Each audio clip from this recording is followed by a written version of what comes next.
Middle east जंग के मैदान में बदल गया है। यहाँ बड़े पैमाने पर कभी भी जंग छिड़ सकती है, जो कि वर्ल्ड वॉर जितनी घातक हो सकती है।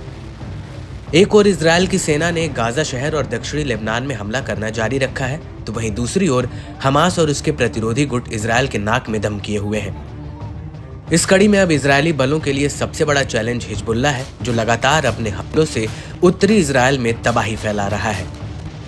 हालांकि इजराइल भी इस कड़ी में पीछे नहीं है, लेकिन जिस तरह से दोनों एक दूसरे पर हमलावर हैं, उससे ये बात साफ है कि ये जंग इतनी आसानी से किसी एक के पक्ष में नहीं होगी।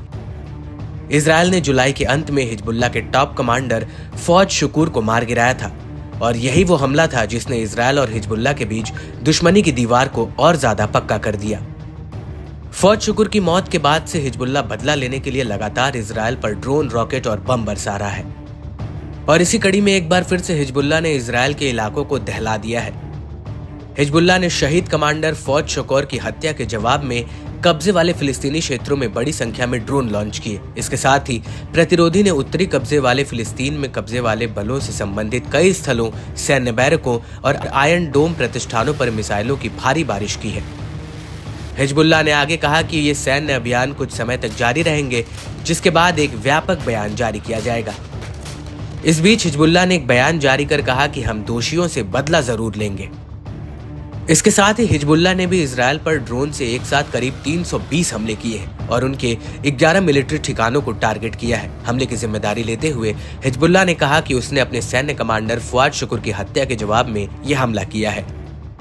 हिजबुल्लाह ने तमाम हमले उत्तरी इजराइल में किए हैं। हिजबुल्लाह ने इजराइल के खिलाफ बदले की कार्रवाई का भी ऐलान किया है। जवाबी कार्रवाई में इजराइल ने भी लेबनान में 100 से ज्यादा ठिकानों पर एयर स्ट्राइक की है।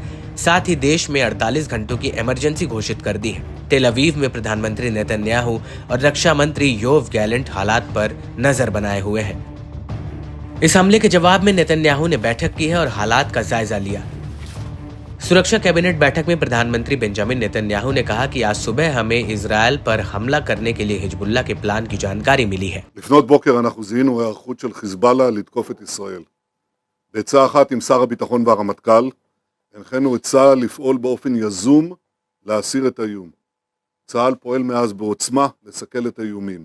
הוא חיסל אלפי רקטות שכוונו לצפון הארץ, ומסכל גם איומים רבים אחרים.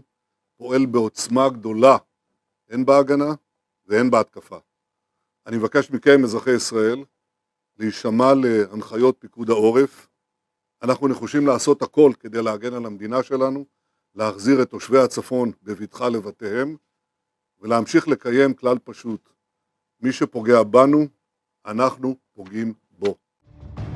एक तरफ नेतन्याहू हिजबुल्लाह पर कार्रवाई की बात कर रहे हैं, वहीं दूसरी तरफ हिजबुल्लाह ने कब्जे वाले फिलिस्तीनी क्षेत्र में सफल लक्ष्यों की एक लिस्ट साझा की है, जिसमें मेरोन बेस, नफ्ताली जीव तोपखाने की स्थिति, जैतन बेस, जोरा तोपखाने की स्थिति, अल साहिल बेस, कब्जे वाले सीरियाई गोलान हाइट्स में किला बैरक पर हमले की बात कही गई है।